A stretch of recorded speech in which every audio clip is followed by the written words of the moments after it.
अफ़गान तालिबान के अमीर मुल्ला हैबतुल्लाह ने एक स्टेटमेंट दिया है, जिसके बाद से उस स्टेटमेंट को काफ़ी डिस्कस किया जा रहा है।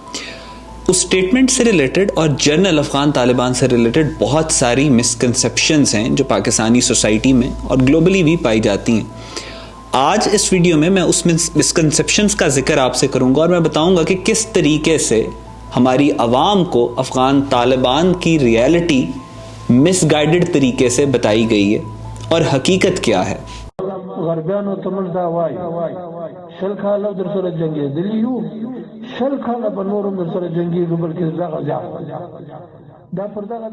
हम अहले मगरिब को कहते हैं कि हमने उनके साथ 20 साल जंग की है और मज़ीद 20 साल बल्कि इससे भी ज़्यादा लड़ सकते हैं।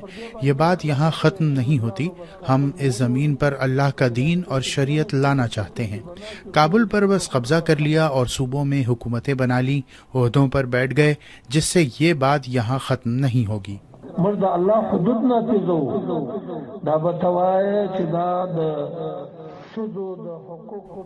नहीं, अब तो हम अमलन शरीयत लेकर आएंगे। हम अल्लाह के हुदूद का निफाज करेंगे। आपके नज़दीक औरत को संसार करना उनके हुकूक का सल्ब होना है। कल हम औरतों को जिना के जुर्म में आम मकाम पर संसार करेंगे। ये सब तुम्हारी जमहूरियत के बरखिलाफ है। इस जैसे हर मसले पर तुम्हारा मुकाबला जारी रहेगा।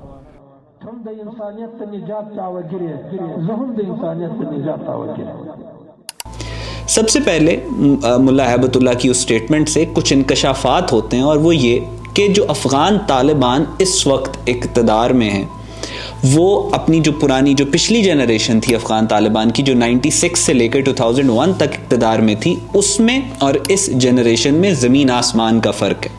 ये वाली अफ़गान तालिबान की जनरेशन बिल्कुल भी आइडियोलॉजिकल नहीं है, नज़रियाती नहीं है।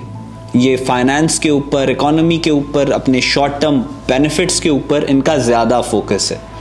यहाँ पे ये रियलिटी आपको समझना बहुत ज़रूरी है कि इस वक्त अफ़गान तालिबान जो कि एक मुसलमान हुकूमत है, वो मुशरिक हिंदू इंडियन से पैसे लेके, उनसे सपोर्ट हासिल करके मुसलमान मुल्क पाकिस्तान के खिलाफ दहशतगर्दी इम्पोज कर रहे हैं।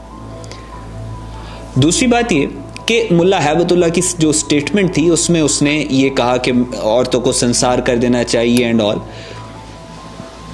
ये बात भी मैं वाजे करता चलूं कि अफ़गान 1% के अराउंड रिप्रेजेंटेशन है उनकी मुस्लिम वर्ल्ड में। 2 बिलियन के करीब मुसलमानों की पॉपुलेशन है, इनकी चंद करोड़ के करीब है, 2 या 3 करोड़ के करीब इनकी पॉपुलेशन होगी। ये किसी भी सूरत इस्लाम को, मुस्लिम उम्मत को रिप्रेजेंट नहीं करते। ये इस्लाम का नाम इस्तेमाल करते हैं अपनी हुकूमत को लेजिटिमाइज करने के लिए। जिसको ये शरीयत या इस्लाम कहते हैं, वो असल में अफगान कल्चर है, अफगानिस्तान का इंट्रिंसिक नेशनल कल्चर है। अफगान तालिबान एक मजहबी ग्रुप नहीं है, ये Afghan national ethno cultural group है। इसका इस्लाम के साथ कोई लेना देना नहीं है। ये हार्श हैं, इलिटरेट हैं और एक्सट्रीमिस्ट हैं। ये अफगान औरतों के साथ कल्चरली जिस तरीके से बिहेव करते हैं, उसको इस्लाम का कवर पहना के दुनिया के सामने प्रेजेंट करने की कोशिश कर रहे हैं। हकीकत में इस एक्सट्रीमिज्म के साथ इस्लाम का कोई लिंक, कोई ताल्लुक नहीं है। दूसरी मिसकंसेप्शन यहां पे ये दी जाती है कि Afghanistan is a graveyard of nation. ये तारीख के साथ एक बहुत बड़ा धोखा है। अफगान्स ने सोवियत यूनियन को हराया और सोवियत यूनियन टूटा, लेकिन इस सारी वॉर के अंदर मेजर फैक्टर पाकिस्तान था। पाकिस्तान ने इनको सपोर्ट किया। दूसरा, ये कहते हैं कि हमने अमेरिका को हराया और अमेरिका को हमने यहां से निकाल के फेंका। जब ये अमेरिका के साथ अफगानिस्तान के अंदर लड़ रहे थे तो पूरे के पूरे अफगान रेफ्यूजीज को पाकिस्तान अकोमोडेट कर रहा था। पाकिस्तान इनकी फैमिलीज को रिफ्यूज दे रहा था ताकि ये अफगानिस्तान के अंदर लड़ सकें। तब इन्होंने अमेरिका को हराया। पाकिस्तान की सपोर्ट से इन्होंने सोवियत यूनियन को हराया।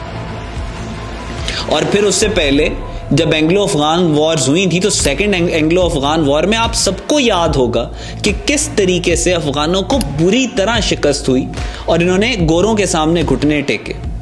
तो ये भी एक रियलिटी है कि ज्यादातर अफगानिस्तान के अंदर अफगान ने नॉन मुस्लिम्स को शिकस्त दी है। वो भी 100% ऑफ द टाइम्स नहीं।